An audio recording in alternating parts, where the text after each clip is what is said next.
सियावर रामचंद्र जी की जय। देखिए, धनुष टूटने के बाद राजाओं में वार्तालाप हुई। राजा सीता को प्राप्त करने के लिए उद्यत हुए, लेकिन रामचंद्र जी रूपी सूर्य के सामने वो निस्तेज हो गए। फिर धनुष की टंकार इतनी विशाल थी, इतनी भयंकर थी कि पूरा ब्रह्मांड उसके टंकार से गूंज गया था। परशुराम जी आए, क्योंकि परशुराम जी ने ही शिव जी से उसे प्राप्त किया था। तो उनको ये अभिमान था कि इसको कोई तोड़ नहीं सकता है, उठा नहीं सकता। तो उस अभिमान को दूर करने के लिए प्रभु रामचंद्र जी ने धनुष को तोड़ा। जब वो क्रोधित होकर के आए, तो उन्होंने क्रोधित होकर जनक से पूछा कि ये सब आयोजन किस लिए है। तो उन्होंने हाथ जोड़कर विनती की कि ऐसा ऐसा बात है। उन्होंने सारी बातें बताई। फिर दोनों बोले कि कौन है शिव धनुष को तोड़ने वाला, मेरे सामने बुलाइए। तो उन्होंने, जब उनका अभिमान बढ़ता गया, तो लक्ष्मण जी से वार्तालाप हुई। लक्ष्मण जी बहुत क्रोधित हुए। लक्ष्मण जी अपने प्रताप को बताए। उन्होंने कहा कि मैं इस ब्रह्मांड को एक गेंदे के समान उछाल सकता हूँ और कमल की डंडी के समान इस धनुष को तोड़ सकता हूँ। इस तरह तोड़ करके और उसको 100 योजन तक मैं घुमा सकता हूँ, इतनी हमारी क्षमता है। उन्होंने अपने रघुकुल की उन्होंने बड़ाई की और इस प्रकार उनसे वार्तालाप हुआ, तो उनका क्रोध बढ़ता गया। फिर ज़्यादा जब क्रोध बढ़ गया, तो रामचंद्र जी विनम्र निवेदन से उनको क्षमा मांगे कि ये बच्चा है, कि इनको आप क्षमा कर दीजिए लक्ष्मण जी के लिए। तब भी वो नहीं माने। रामचंद्र जी को भी उन्होंने बहुत कुछ कहा। रामचंद्र जी बोले कि हम सीधे हैं, इसलिए आप आपसे मैं क्षमा मांग रहा हूँ। टेढ़े चंद्रमा को तो राहु भी नहीं ग्रसित करता है, और इसी प्रकार में आप हमको सीधा समझ के कुछ भी बोल दीजिए। रामचंद्र जी अपनी नीति से काम ले रहे थे, विनम्रता से वो क्रोध की अग्नि को शांत करना चाह रहे थे।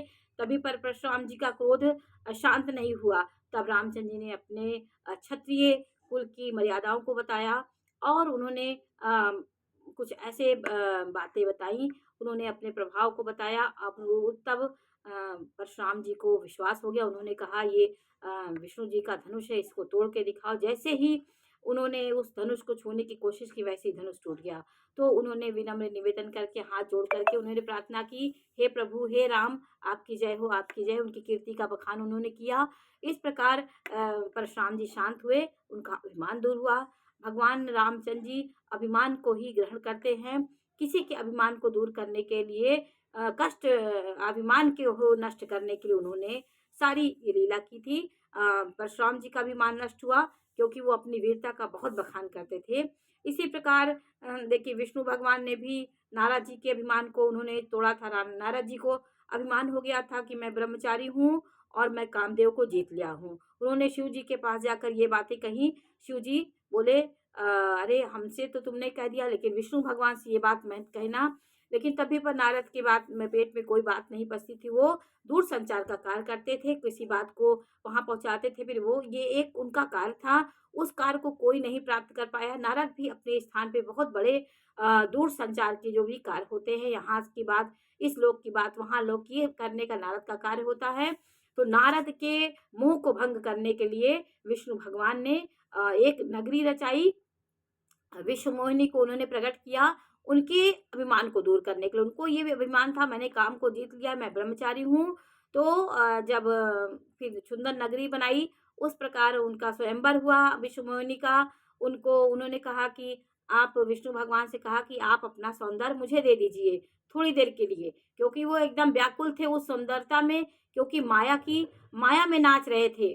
उस विश्व मोहिनी को पाने के लिए उन्होंने सुंदरता मांगी, और विष्णु भगवान ने उनको सुंदरता नहीं दी, क्योंकि वो सबको जेहि विधि होई नाथ हित मोरा, उन्होंने कहा, नारद जी ने, जेहि विधि होई नाथ हित मोरा, करहु सुवेगी दास मैं तोरा। उन्होंने कहा कि मेरा कल्याण जिस प्रकार हो आप वही करिए। वो विचलित थे, लेकिन उन्होंने ये कह दिया था कि जेहि विधि होई नाथ हित मोरा।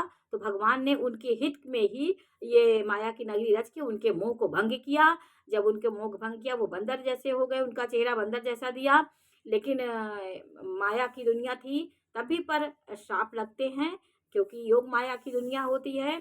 तो उन्होंने जब अपने मुख को देखा, जब विश्व मोहिनी उनको देख के हँसी और सारे राजा उनको देख-देख हँस रहे थे देवता लोग, लेकिन वो अपने मुख को नहीं देख पाए। जैसे ही वो जल के पास गए नारद जी अपने मुँह को बंदर जैसा मुँह देखा, तो उनको बहुत क्रोध आया। उन्होंने रामचंद्र जी को उन्होंने विष्णु भगवान को श्राप दिया कि त्रेता युग में बंदर ही आपके रक्षक होंगे, आपके बंदर ही से ही आपका कल्याण होगा।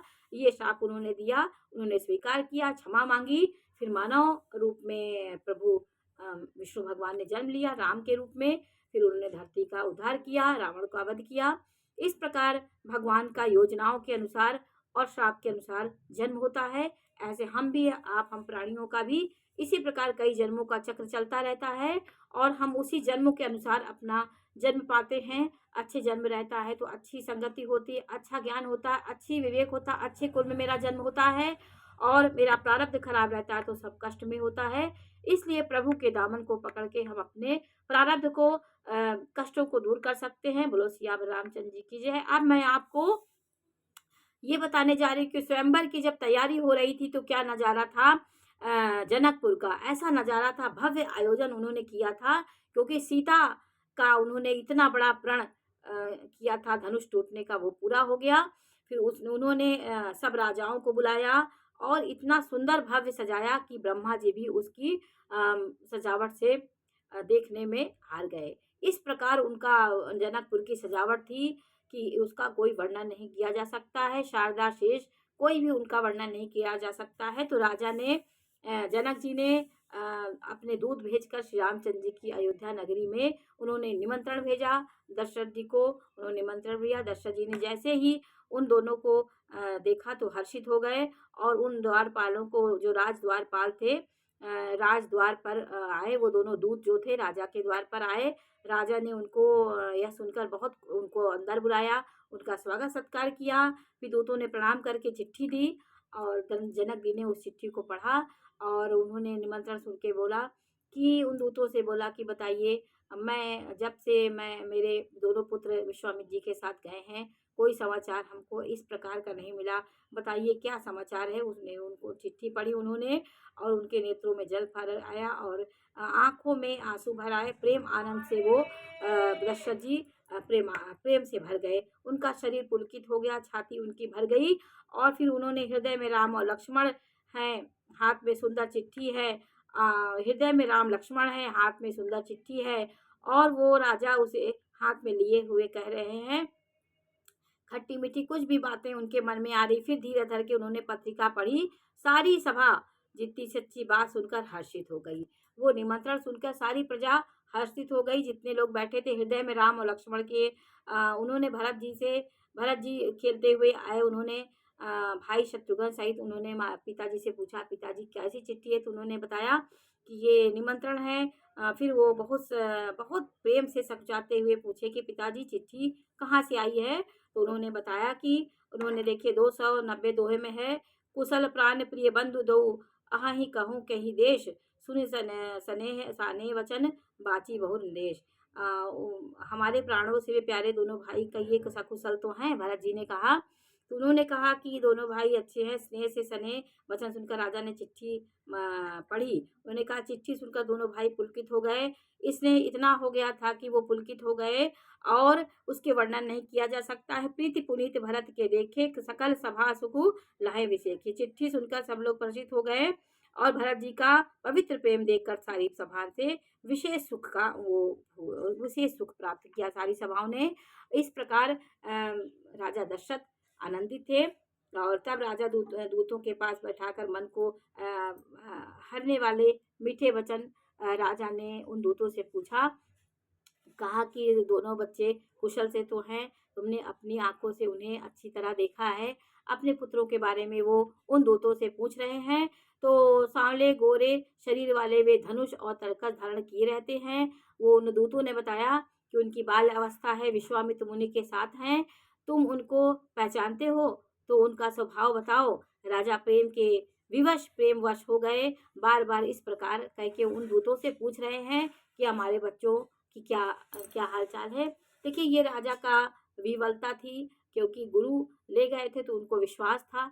वो दूसरे के मुँह से अपने बच्चों के बारे में पूछ रहे थे, अपने पुत्रों के बारे में। तो उन्होंने कहा, जिस दिन से मुनि उन्हें लिवा ले गए हैं, तब से हमने उन्हें कोई समाचार नहीं सुना है। कहो तो महाराज जनक ने उन्हें कैसे पहचान लिया है। तो बोले कि हे प्रिय, प्रेम प्रेम भरे वचन सुनकर दूत मुस्कुराए और बोले, दूत लोग बोले हैं, दशरथ जी से बोल रहे हैं कि सुनहु महीपति मुकुट मणि, तुम सम धन्य न कोऊ, और राम लखन जिनके तनय विश्व विभूषण दो। उन्होंने कहा कि हे दूतों ने कहा, हे राजा के मुकुटमणि, सुनिए, आपके समान धन्य कोई नहीं है, क्योंकि आपके जैसे, जिनके राम लक्ष्मण जैसे पुत्र हों, जो दोनों विश्व को विभूषण हो, दो विश्व को विभूषण है वो, उनके जैसे आपके दोनों पुत्र हैं, आपके जैसा भाग्यशाली कौन हो सकता है। उन दूतों ने उनको कहा, पूछन जोग न तने तुम्हारे, पुरुष सिंह त्यों पुर उजियारे, जिनके जस प्रताप के आगे, शशि मलिन रवि शीतल लागे। वो आपके पुत्र पूछने योग्य नहीं है। हे पुरुष सिंह, तीनों लोकों के प्रकाश स्वरूप हैं। उनके यश के आगे चंद्रमा मलिन है और प्रताप के आगे सूर्य शीतल हो जाता है। उन्होंने इस प्रकार उपमा देकर के राम लक्ष्मण की महानता का वर्णन किया। फिर उन्होंने कहा कि तीन कहा, आइए नाथ की चिन्हे, देखिए रवि के दीप कर दीने। उन्होंने कहा, हे नाथ, उनके लिए आप कहते हैं, उन्हें कैसे पहचाना जा सकता। उन्होंने कहा कि पहचानना क्या कठिन है, क्या सूर्य को हाथ में दीपक लेकर देखा जा सकता है। सीता जी के स्वयंवर में अनेकों राजा और एक से एक बढ़कर योद्धा आए, एकत्रित हुए सॉरी एकत्रित हुए, पर कोई भी उनको धनुष नहीं तोड़ पाया। रामचंद्र जी ने धनुष तोड़ा, परंतु सॉरी परंतु शिव जी के धनुष को कोई नहीं तोड़ सका। सारे बल फिर हार गए।